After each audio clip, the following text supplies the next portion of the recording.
గీతాంజలి నిజంగా ఆత్మహత్య చేసుకుందా? గీతాంజలిని ఎవరైనా హత్య చేశారా? గీతాంజలి పైన తెలుగుదేశం జనసేన సోషల్ మీడియా ఎలాంటి ట్రోల్ చేసింది? గీతాంజలి ఆత్మహత్య గురించి వాళ్ళ భర్త ఏం చెబుతున్నాడు? గీతాంజలి ఆత్మహత్య గురించి వాళ్ళ భర్తకి ఎలాంటి అనుమానాలు ఉన్నాయి? అనేక విషయాల గురించి మనం ఈ వీడియోలో తెలుసుకుందాం.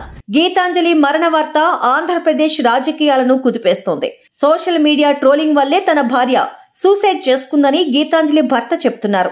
దీనిపై ఫిర్యాదు కూడా చేశారు. విచారణ మొదలుపెట్టిన పోలీసులు ట్రోల్ చేస్తూ దూషించిన వారిని గుర్తించే పనిలో ఉన్నారు. బాధిత కుటుంబానికి అండగా ఉంటామని వైసీపీ నేతలు ప్రకటించారు. సీఎం వైఎస్ జగన్ ఆదేశాలతో ఇవాళ ఆమె నివాసానికి వైసీపీ నేతలంతా వెళ్తున్నారు. విపరీతమైన ట్రోలింగ్ తో వేధింపులకు గురి చేసిన వారిపై చర్యలు తీసుకోవాలని సీఎం జగన్ ఆదేశించారు. స్థానిక ఎమ్మెల్యేతో మాట్లాడి ఆ కుటుంబానికి అండగా నిలవాలని సూచించారు. ఈ నెల 4న ప్రభుత్వం నుంచి ఇంటి పట్టా తీసుకుంది గీతాంజలి. ఈ సందర్భంగా ప్రభుత్వానికి థ్యాంక్స్ చెప్పిన వీడియో వైరల్ అయింది. ఆ తర్వాత ట్రోలింగ్ మొదలై ఇంతవరకు తెచ్చింది. తల్లి మరణంతో 2 చిన్నారులు తల్లడిల్లిపోతున్నారు.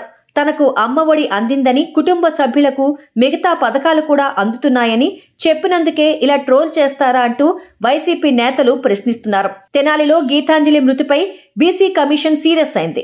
గీతాంజలి మృతికి కారణమైన వారిపై చర్యలు తీసుకోవాలని బీసీ కమిషన్ సభ్యుడు మారేష్ కుమార్ ఆదేశాలు జారీ చేశారు. రైల్వే స్థానిక పోలీసులతో మాట్లాడిన మారేష్ కుమార్ సోషల్ మీడియాలో వేధింపులకు గురి చేసిన వారిని గుర్తించి కఠిన చర్యలు తీసుకోవాలని ఆదేశాల్లో పేర్కొన్నారు. గీతాంజలి చావు గురించి మీ అభిప్రాయాన్ని కామెంట్ చేయండి. మరిన్ని విషయాలతో నెక్స్ట్ వీడియోలో కలుద్దాం ఫ్రెండ్స్. మా వీడియో మీకు నచ్చినట్టయితే లైక్ చేయండి, షేర్ చేయండి.